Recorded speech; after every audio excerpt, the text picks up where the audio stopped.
At the heart of many of the back-to-school plans is technology, something to help your child link to their school virtually.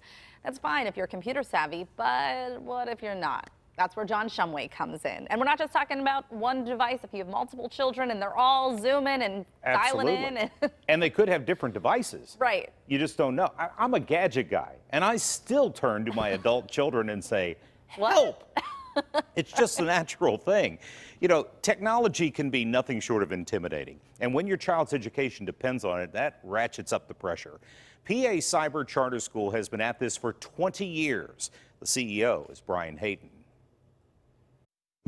The technology of education is very different when you're at home as opposed to when you are in a classroom.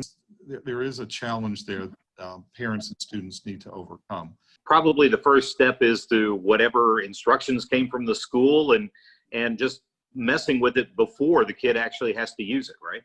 Right. And again, that's one of the reasons we do this orientation with every family that enrolls, where we will walk them through how to unpack the computer, how to turn it on, how to access all of that, so that they're not hopefully they don't feel like they're on their own so much. The computer's gotten more simplified where it's literally just a turn it on and go.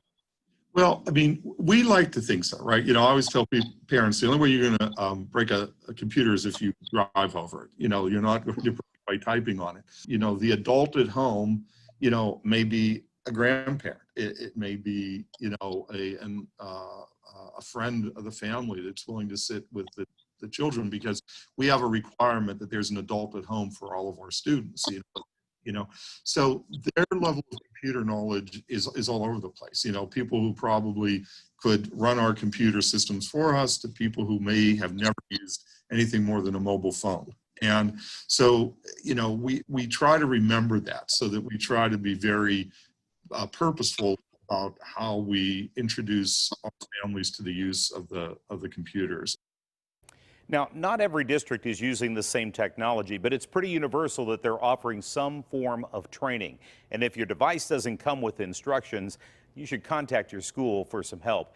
And in some cases, Heather, whatever the technology the district is using, you may be able to put the software on your own home computer. Okay. But that could add a layer of complication if there is a problem. So if the school provides something, you're better off to use what the school provides. We talked about this before, and having maybe extended deadlines or a little bit of a grace period, because if everything's working smoothly, great. But what if there are Wi-Fi problems, connection problems, right, software issues? Yeah, and in a lot of cases, people's Wi-Fi is not that great, and the schools are actually helping out with that. Oh, great. Providing some boosters or some little PAX Wi-Fis and these kinds of things. We'll talk more about that coming up. All right, sounds good. Thanks so much, Shum.